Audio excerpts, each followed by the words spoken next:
If you've ever seen any previous TED Talks on the topic of dopamine, you might have noticed that most of them offer life hacks on how to find success, fall in love, break your bad habits, and be happy for the rest of your days. Unfortunately for you all, this is not one of those talks. Actually, I intend to do just the opposite by telling you all why just listening to a 10-minute talk on dopamine's function in the brain likely won't lead to you living the life of your dreams.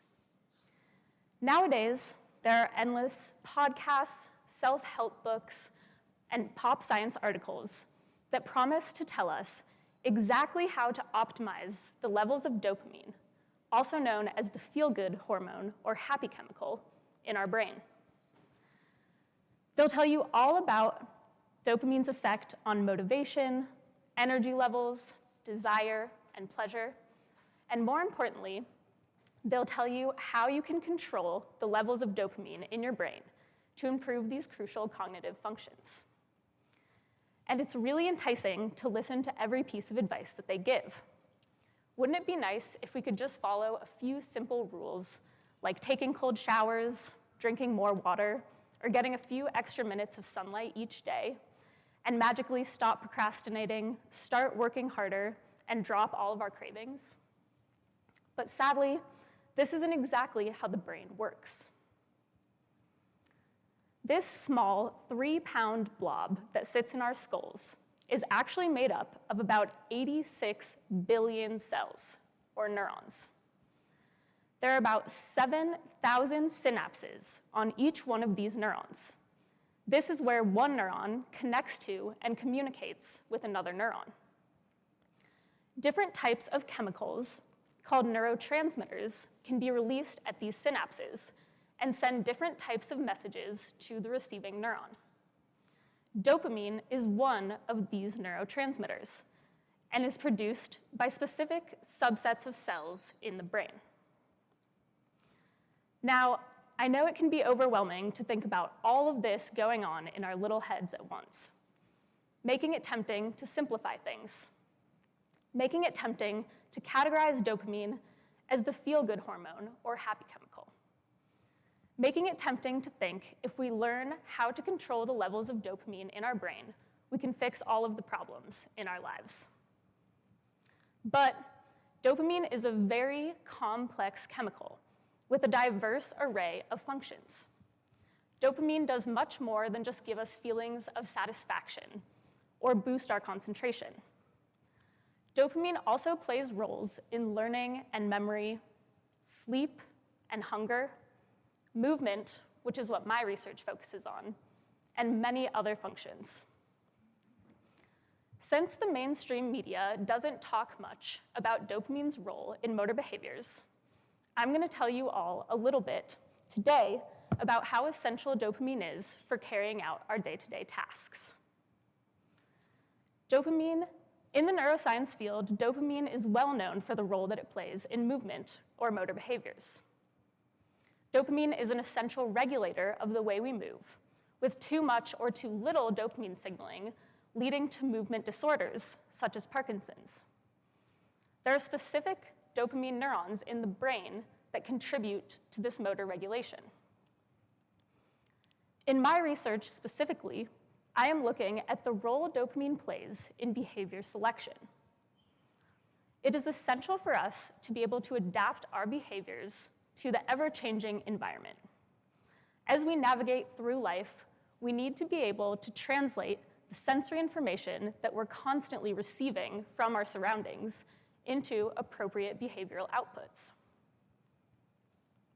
For example, imagine you're on a hike in the Wasatch Mountains. As you walk along the trail, you might hear birds chirping overhead, you might feel a light breeze on your skin, and you might smell the sweet odor of the blooming wildflowers. You walk along with ease, taking slow and even steps. But suddenly, you hear a low growl and rustling in the leaves ahead. You immediately freeze, and as the growl grows louder, you turn and run away as fast as you can, heart pounding with adrenaline. You are able to escape the danger thanks in part to dopamine. Neurons that produce dopamine communicate directly with neurons that initiate different types of motor behaviors. So, when we sense a threat in our environment, dopamine can quickly signal to these neurons to change our motor patterns so that we can escape the danger. Now, this is a crucial function that dopamine has that is essential for our survival, but you likely hadn't heard about it until today. This is because the popular media is more focused on selling us easy tricks to up our dopamine levels in order to boost our mood and keep us driven, instead of giving us the whole picture of what dopamine does in the brain. Dopamine signaling is very complicated, and it's a mistake to narrow it down to just a few of the functions it's involved in. There are many reasons why dopamine is so multifaceted, but there are two main properties of dopamine signaling that I think contribute to this complexity. These are where in the brain dopamine is released and the type of receptor that dopamine binds to exert its effects. The first reason that dopamine is nearly impossible to categorize by just a few of the functions it's involved in is because dopamine can be released in many areas of the brain. Different areas of the brain are associated with different functions. Some popular ones that you may have heard of include the hippocampus, which is important for memory, the thalamus, which is known to relay sensory information, and the prefrontal cortex, which is involved in higher order cognitive functions, such as decision-making and planning.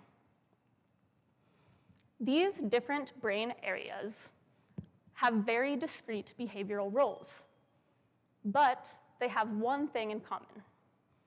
That is that they all receive dopaminergic inputs, meaning dopamine is released in all of these areas, affecting their functions and therefore affecting the behaviors they're involved in. In my research specifically, I am only looking at dopamine released in the brainstem onto important premotor neurons. The sole purpose of dopamine release in this brain area is to signal to premotor neurons to change our motor behaviors in response to sensory stimuli. Dopamine release in this area of the brain has nothing to do with the typical functions we associate with dopamine, like motivation or happiness. And dopamine release in this area definitely will not affect your love life or help you get that promotion at work. The second reason dopamine is so hard to pin down has to do with the way that dopamine communicates with different neurons. There are two main types of dopamine receptors that can be on a receiving neuron. When dopamine is released, it can bind one of these two types of receptors to have very different effects on the neuron. You can think of this like driving a car. When we drive, we have two pedals, the gas and the brake. These pedals are structurally similar on the outside, but have vastly different functions depending on the internal structures they connect to in the car. This is similar to dopamine receptors on a neuron. These two main types of dopamine receptors have essentially the same look and shape, which is the perfect size for a dopamine molecule to fit into. But like car pedals, they have very different functions depending on what inside the neuron they connect to. Just like when we push either the gas or the brake to start or stop the car, when dopamine binds these receptors, it can either excite or inhibit the neuron. In this way, dopamine can have vastly different functions on the receiving neuron. Now, we wouldn't just get in a car and push the gas without ever touching the brake, as appealing as this might sound. We have to create the right balance of hitting the gas and the brake at different times during our trip to get where we need to go. And if we mess up this balance, we could derail our trip entirely.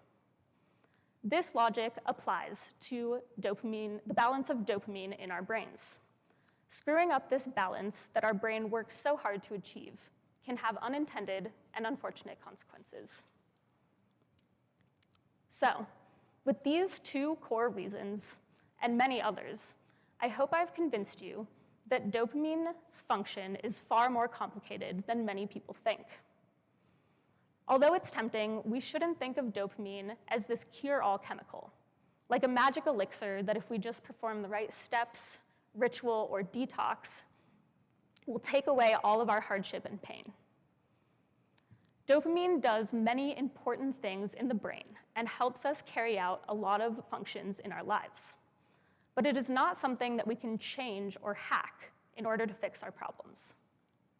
So, the next time you see clickbait talking about the feel-good or happy chemical, just remember that it's actually the feel-good, happy, reward, motivation, anxiety, attention, learning, memory, sleep, hunger, and movement chemical.